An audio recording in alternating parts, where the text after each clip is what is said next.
if you want to know how to set up a mini cooking gas plant or how to set up a new gas plant in Nigeria, this video is for you. I don't even know if you can handle it. So after seeing my last video on cooking gas refill business, someone said in the comment section for me to make a video on how to start a mini plant business in Nigeria, and that is why we're here today. Shout out to you fams. In that light, I would advise that you subscribe to this channel in order for you not to miss any of our lucrative and profitable business ideas. So without further ado, let us just delve into the details. Cooking gas, also known as liquefied petroleum gas, is one of the most lucrative businesses in Nigeria because it's in high demand. You hardly see a home that doesn't use gas these days. You would agree with me. Most people have done away with the era of stove and charcoal and all this kind of stuff, except there's a big party. And even big parties these days, most of them use gas. We're going to talk about the cost of building a gas plant, the business plan and the viability report, the overhead costs, documentation and approvals, the cost of starting a mini gas plant business in Nigeria.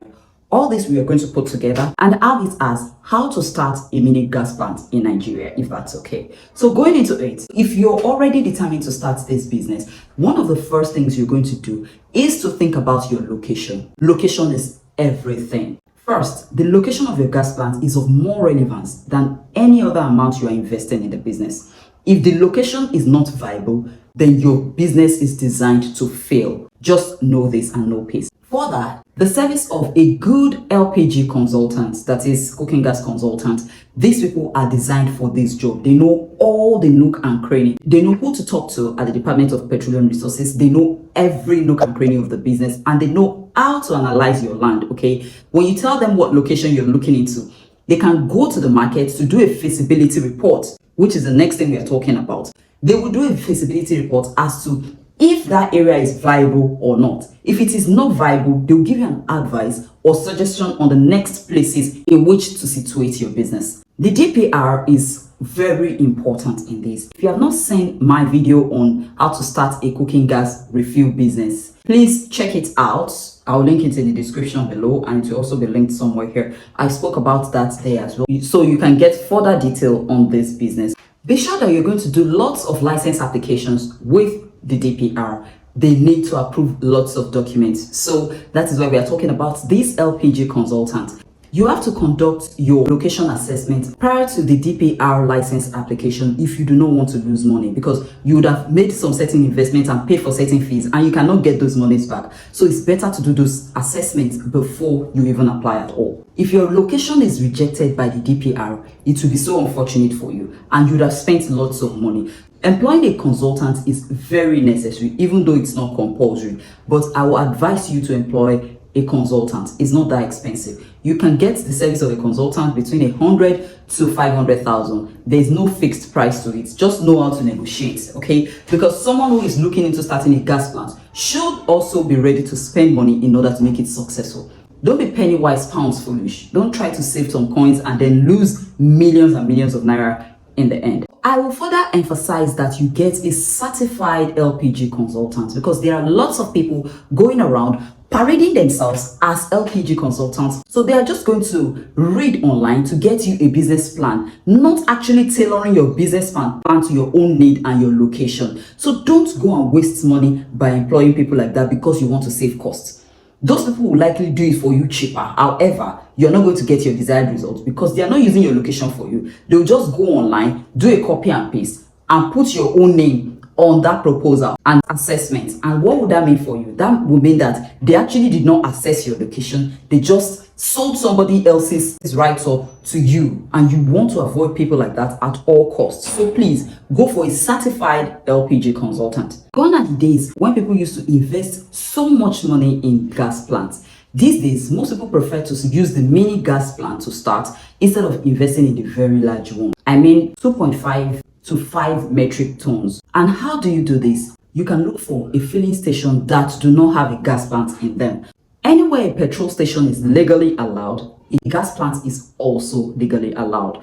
The difference is you must make sure that that filling station has the right size that the DPR wants. So you must know the requirements of the DPR, right? So that you will not go for a gas station that has a smaller space. It needs space. Gas actually needs space because it is highly inflammable. So we have the list of the space you can get, especially if you're going to rent a land. If you're not using a filling station, you're going to rent a land outside, right? If you have the money, you can buy it, but you may not see the right places in the city centers these days, because most people have bought these spaces and they may not be willing to resell to you. But you can rent these spaces. Just lease it for a number of years, at least 5 years or 3 to 5 years for a start.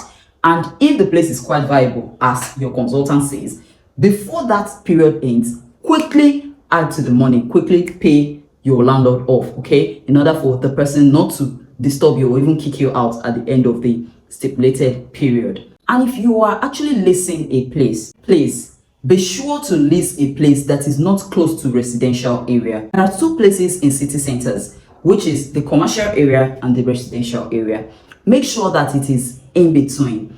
You can stick to the commercial area or make it close to the residential area, but not at the residential area, because that is where the DPR will have a problem. They would not approve your plan if your plant is so close to residential areas for safety reasons. You have to note that DPR is not interested in whether your business is profitable for you or not. That is not their business. That is not the reason for that department. Their business or concerns is to keep the safety of the people, the safety of those in the environment. So all they are going after is for you to run your business in a safe way. If your gas plant is too close to residential areas, that is not safe for humans, and that is where you're going to get a disapproval. The least size of land to be approved for your investment is 100 by 100 plots of land. Whether you rented it or bought it, that is not the concern of the DPR. As long as this size fits into the requirement, your plan may be approved. I use the word may because that is not the only thing they are looking out for. There are multiple things they are going to check before they give you approval. Now, the work of a consultant is to hold your hand through from the beginning of the process till the end of the process. All right, so make sure that you talk to somebody that is reasonable in order for you to get the best results for your business. The most important thing is for you to be able to get success at the end of the day. In order to avoid all the spendings that you may have to do for consultants, it is best to start your mini gas plant business in a already existing petrol station that already meets the requirements of the DPR. You know that petrol stations also have the requirements that they must meet. If this petrol station already meets this requirement, it will be so much easier for you to just start your business and start gliding. And because there are already existing customers, those buying other petroleum products from the filling station, this will just translate into business for you. And it will not be too difficult for you to start advertising, to start creating awareness for your business to start thriving. Still talking about documentations and approvals, you would have to submit detailed approved plan drawings showing the existing or proposed buildings on the site, the relative distances from the roadways and adjoining properties around that site, alongside your piping and instrumentation diagrams and sectional design drawings of the storage tanks. But then, your consultants, if you employ one, would actually make sure they take care of all these aspects for you. Make sure that they don't get paid if you don't get approved. That should be one of the first agreements you guys get. So they need to do their own work properly. Make sure they direct you adequately in order for them to also get paid. So what are the things you're going to need for a mini gas plant? You need metric ton tanks of either 2.5 to 5 metric ton. That is for mini gas plants. That of 10 metric ton is quite large and huge. That one would not even be admitted in the semi-residential areas. So you have to go further outside the area. And you would not like that because your return on investment will just be so slow. Most people have already fixed themselves into the commercial areas and the semi-residential areas in order for them to reach the final consumers. So you will just have to go and open your plant somewhere so far and you will not get your desired results. In order for you to get your desired results, start with the mini gas plant. In fact, if you have the money, you can establish it in different locations, but don't put your money, all eggs in one basket. I would not advise that. You will need a filling system, whether manual or automatic. You will need hose. You will need cork and fireproof pump. You will need a digital weighing system and pressure gauge.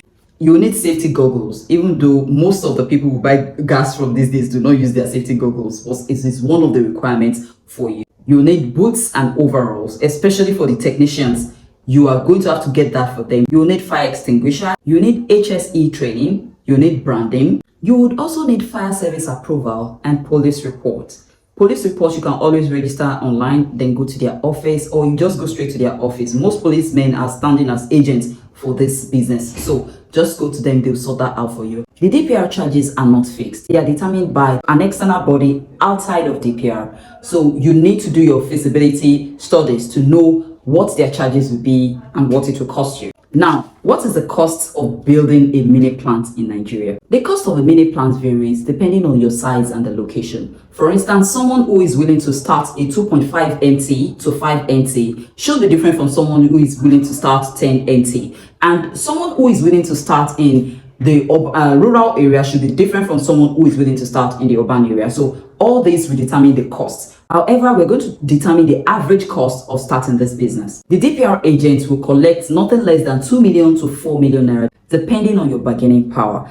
And they are going to hold your hand through from the start of this to the setup of the business. So that means from the moment you decide to start this, they're going to hold your hand through to the end of that period. So it is better to bring them in for you to know your cost on time, to factor in your cost as well. If the DPR do not give a go ahead, the agents cannot stop being your agent. The agents will do their best to make sure that the DPR give an approval based on the information that they are going to provide and based on your documentation.